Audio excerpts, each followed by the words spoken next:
the elevator doors slammed open, and chaos erupted like a storm inside the pristine marble lobby of Orion Enterprises. Screams pierced the silence. A woman in a designer dress collapsed to the floor, gasping for breath, her hands trembling, her face contorting in pain. People froze, stunned. No one knew what to do. Except one man, a man no one ever looked at twice. The janitor. The man they laughed at, the man they thought was nothing. Every morning for the past 3 years, Tommy Reyes had arrived at Orion Enterprises before dawn.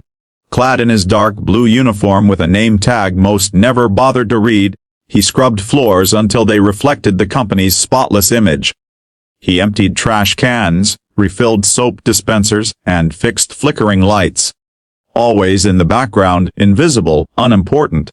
To the executives he was just the janitor. The young interns chuckled at his slow gait. Some even mimicked his limp when he passed by. One manager once asked him, within earshot of others, if he'd ever considered real work. And yet, Tommy never snapped. He never answered back. He just smiled faintly and kept sweeping. But what they didn't know, what no one knew, was that Tommy had once worn a very different uniform. Years ago, Tommy had been a paramedic. One of the best. He'd saved lives in war zones and hurricanes.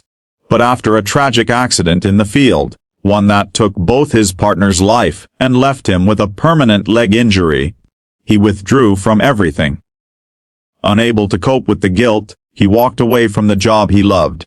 All he wanted now was peace, silence, and a chance to live a humble life. The janitor job gave him just that. Until that day. It was the company's annual Family Friday. A tradition where employees brought their loved ones for games, snacks, and tours of the sprawling headquarters. The air buzzed with laughter, the smell of cotton candy and popcorn wafting through the halls. Children ran about with balloons, while executives in casual shirts clinked soda cans and showed off their glass-walled offices.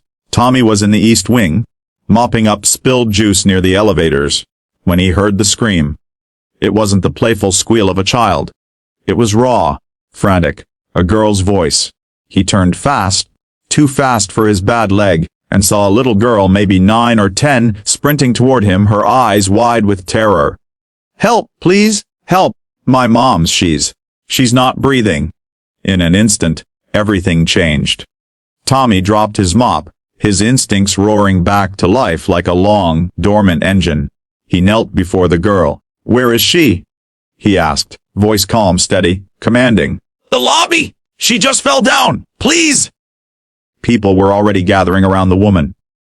Claire Anderson, wife of Daniel Anderson, the CEO of Orion Enterprises, was sprawled on the cold floor, her body convulsing. Phones were out, some filming, some dialing, but no one was helping. "She's having a seizure." Someone muttered, "Call 911." Another yelled. But Tommy had already pushed through the crowd. He dropped to his knees beside her, scanning her airway, checking her pulse. Her lips were turning blue. Her breaths were shallow. Time was running out. "She's not seizing," he snapped, startling the crowd. "She's going into anaphylactic shock. She can't breathe." Everyone stared. Who was this man barking orders? "Does anyone have an EpiPen?" he asked, already opening her purse and searching through it. Nothing. He grabbed a pen from someone's pocket, broke it apart. Improvised. Just like the old days, someone tried to pull him back. One of the managers who always looked down on him. "Hey, you can't touch her?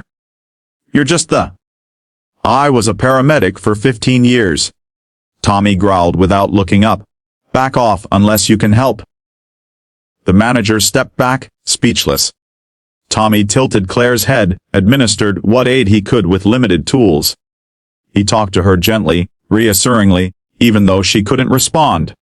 Minutes later, though they felt like hours, the paramedics burst through the glass doors. Tommy briefed them quickly, succinct, using the shorthand only professionals knew.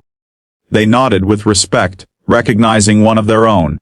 When they lifted Claire onto the stretcher, her eyes fluttered open. The first thing she saw was her daughter holding Tommy's hand. That image was burned into every heart watching. Later that evening, Daniel Anderson addressed the employees in the main hall, his voice trembling. "I almost lost my wife today, and I might have, if not for a man most of us never truly saw. A man we walked past. A man we judged without knowing. Today, that man saved Claire's life. Today, the janitor became our hero." He turned toward Tommy, who stood awkwardly near the back, trying to disappear into the shadows. But the applause found him. A slow, thunderous wave of clapping, rising from the interns to the executives, echoing through the high ceilings. Tommy blinked back tears. Not because he needed the recognition, but because, for the first time in years, he had forgiven himself. The days that followed were different. People greeted him by name. They brought him coffee. The interns who once mocked him now sat beside him during lunch, eager to hear his stories. One even asked him to mentor them in crisis response. A new sign appeared outside the janitor's closet, Tommy Reyes, Facilities and Emergency Response Consultant. The CEO personally offered him a promotion, a full-time role heading the company's safety and first aid programs. Better hours, better pay. Tommy hesitated at first, unsure if he deserved it, but Claire visited him in person, holding her daughter's hand, and said, "You gave me back to my little girl. Let us give something back to you." So he accepted, not because he needed the title, but because he realized his purpose had never left him. It had only changed forms. In the weeks that followed, he trained dozens of employees in CPR and emergency response. He rewrote Orion's outdated safety protocols. He helped install EpiPens and defibrillators on every floor. Quietly, humbly, he changed the culture of an entire company. And through it all, he kept his mop and his blue uniform, not because he had to, but because it reminded him of who he was. Some still called him the janitor. But now, they said it with reverence. Tommy never chased applause. He never needed a spotlight. All he ever wanted was to make a difference. Even in silence. And in doing so, he became the kind of hero who doesn't wear a cape, but carries a mop in one hand, and the heart of a lion in the other.